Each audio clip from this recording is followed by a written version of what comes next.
TNI itu adalah alat negara untuk melaksanakan kebijakan di bidang pertahanan, bukan ancaman cyber segala ancaman.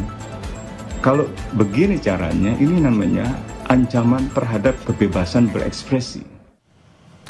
Menanggapi temuan dugaan tindak pidana terhadap Ferry Irwandi, aktivis HAM Usman Hamid menyebut tindakan TNI sudah di luar tugas pokoknya sebagai penjaga keamanan negara.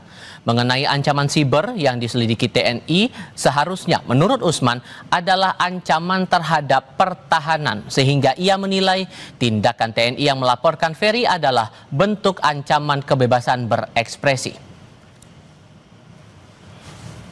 Saya kira tindakan itu adalah tindakan yang tidak sepatutnya dilakukan karena berada di luar tugas pokok dan fungsi dari TNI.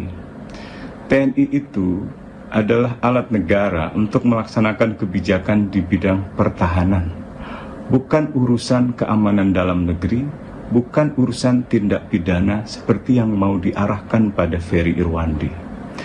Kalaupun kita mau berbicara tentang ancaman cyber, seperti yang dimaksud oleh Komandan Satgas Cyber Mabes TNI, maka ancaman cyber yang dimaksud adalah ancaman cyber pertahanan atau cyber defense, bukan ancaman cyber segala ancaman.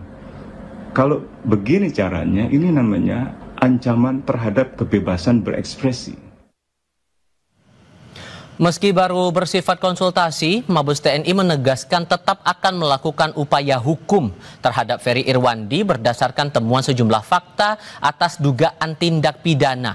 Lalu tepatkah langkah TNI ini dan apa dampaknya terhadap kebebasan berekspresi bagi masyarakat sipil? Kami diskusikan ini bersama mantan Kepala Badan Intelijen Strategis Soleman Ponto dan bergabung pula bersama kami peneliti senior Posdem Ferry Amsari. Selamat sore dengan Tifal, semuanya apa kabar? Selamat sore. Terima kasih semua sudah bergabung bersama kami. Bung Ferry, begini, walaupun kemudian konsultasi dari pihak TNI merasa ada dugaan tindak pidana di situ, kalaupun kemudian dari institusi akan melaporkan secara hukum, prosedurnya harus gimana? Ya, pertama aneh juga ya, kepolisian merasa terancam dengan apa yang disampaikan oleh Ferry Irwandi.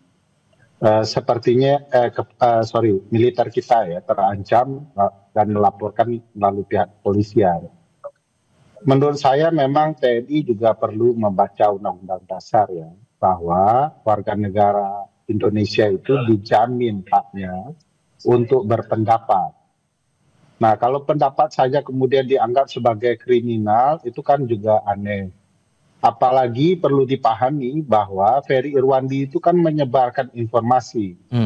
Penyebaran informasi seperti itu dilindungi di pasal 28F Undang-Undang Dasar 1945 bahwa setiap orang berhak memperoleh informasi, menyebarluaskan informasi itu dalam berbagai media yang mereka miliki. Itu kata Undang-Undang Dasar.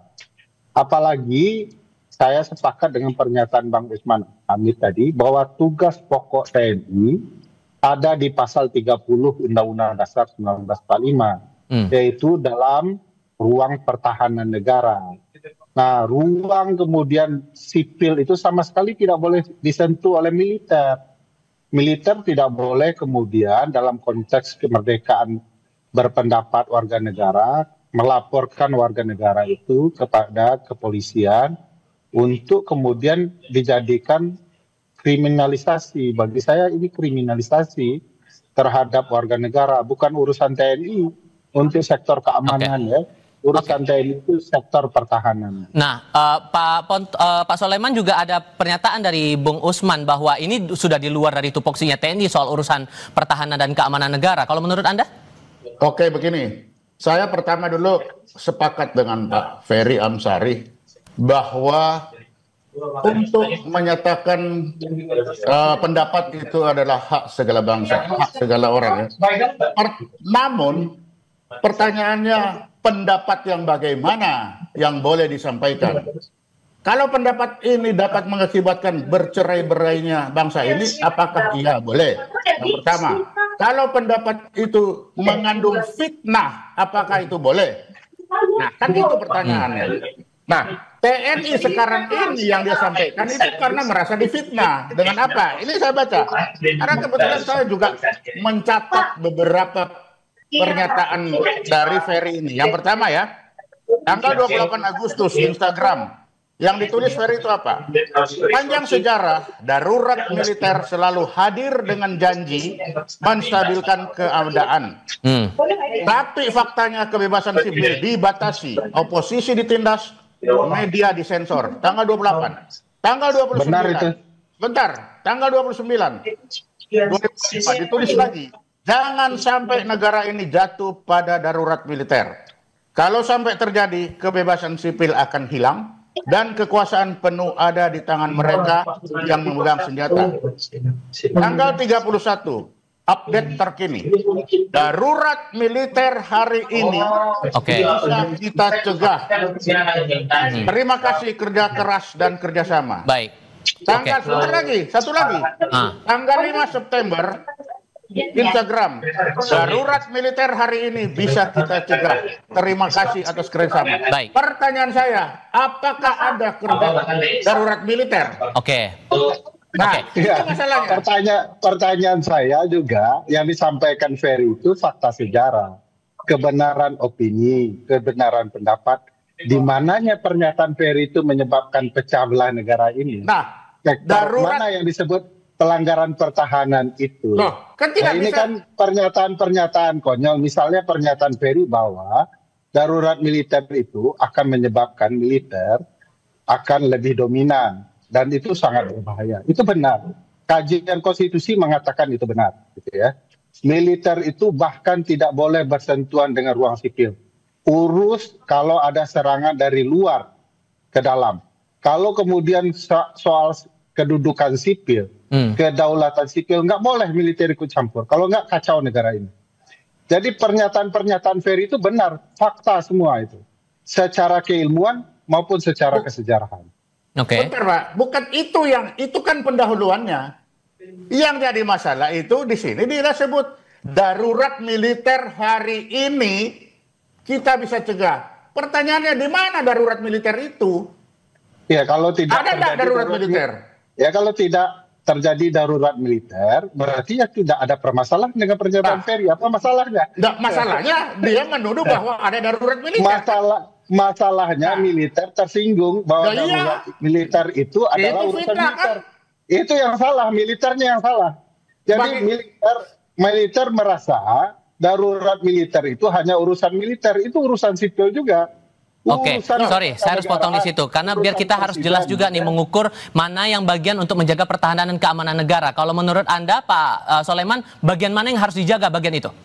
Ya itu tadi pernyataan-pernyataan bahwa darurat militer hari ini sudah kita bisa tiadakan. Pertanyaannya mana darurat militer?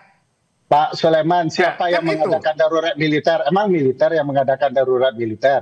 Ya pelaksananya kan darurat militer kan tentara. Itu yang Anda Ya, iya. salah. Ya, itu. Penentu kedaulatan darurat militer itu adalah melalui presiden. Presiden itu presiden sipil. Jadi kalau kemudian yang disalahkan tidak terjadi darurat militer, itu ya presiden. Nah, Kenapa militer yang tersinggung? loh ya jelas Pak, kan Oke. ada darurat sipil, Ya memang ada darurat militer, kan itu. Pak Sulaiman, sejak kapan penentuan darurat itu. militer itu adalah kejahatan? Lah, kan dibilang kejahatan di situ dibilang. Ya sekarang saya bilang darurat militer gagal. Emang itu kejahatan? Lah darurat sekarang dibilang hari ini kita pertanyaannya mana ada darurat militer, kan itu masalahnya. Oke. Ya, kalau tidak ada darurat militer, ngapain militer Oke, saya coba tengahin dulu nih. Karena begini. Militer itu bukan Oke. militer. Ya itu kan menuduh militer. Oke, gini, Pak Soleman, karena kan dugaannya kan dugaan pencemaran nama baik, tapi ini- pada akhirnya kan menjaga. nama baik. Oke, sorry Pak Soleman begini. Pencemaran nama baik siapa Pak Sulaiman? Ya, tentara Bapak lah. salah tuh. Baik. Pak Soleman, saya mau bertanya nih, karena kan sekarang dugaannya adalah pencemaran nama baik institusi, tapi kemudian ada kaitan dengan masalah pertahanan dan keamanan negara. Jadi yang mana yang benar nih sebetulnya? Bagi saya itu tadi bilang bahwa tentara itu karena disebut bahwa itu seakan-akan ada di situ. Ini negara kita kan hanya melihat kalau ada kudeta militer ya tentara, ya sudah pasti ini ada tentara ya disitulah. Ini salah lagi nih. Nah, gimana tuh Bang? Ini salah paham. Jadi darurat militer itu bukan pernyataan kudeta tentara. Jadi salah tuh Pak Soleman. Darurat militer itu memang diatur juga. Kalau kemudian negara memang dalam keadaan tertentu yang perlu diumumkan darurat militer. Very benar, dalam fakta sejarah darurat militer itu lebih banyak menghilangkan hak-hak sipil. Pernyataan bahwa sekarang berhasil mencegah darurat militer itu biasa saja. Oke. Jadi karena presiden lah yang akan menentukan sebagai penguasa tertinggi mau darurat sipil kah, mau darurat militer kah. Oke. Jadi harus dipahami ini baik-baik konteksnya. Oke. Tidak ada itu menyinggung militer begitu ya. Terakhir, Pak Soleman, begini, karena kan dari pihak Polda Metro Jaya juga sudah menjelaskan bahwa secara institusi tidak bisa disampaikan laporan ini, harus secara pribadi. Kalau begitu, siapa yang dirasa bisa untuk mengadukan dugaan pencemaran nama baik itu menurut Anda, Pak Soleman? Ya silakan aja tanya, kan Polda lebih tahu masalah hukumnya. Kan di situ. Kan sekarang tentara itu hanya membawa ke Polda ini ada begini. Bagi kami itu adalah pencemaran nama baik. Ya silakan bagi Polda seperti apa urusannya dia. Bung Ferry gimana Bung Ferry? Tapi ini untuk diketahui bagi tentara itu adalah pencemaran nama baik. Kalau dianggap tidak ya terserah. Oke, Bung Ferry. Singkat saja Bung Ferry terakhir. Kan begitu. Delik pencemaran nama baik itu delik terhadap orang. Nggak mungkin juga nama baik institusi itu nggak ada. Karena institusi merasa terhina, lalu institusi menjelaskan di depan pengadilan kami institusi militer merasa terhina, nggak ada. Institusi itu bukan manusia. Oke. Jadi jangan dibawa ke perasaan, itu salah betul di dalam konsep pemidanaan. Oke, Bung Ferry, Pak Soleman Ponto, terima kasih banyak sudah berbagi pandangan bersama kami. Selamat sore semuanya. Ya.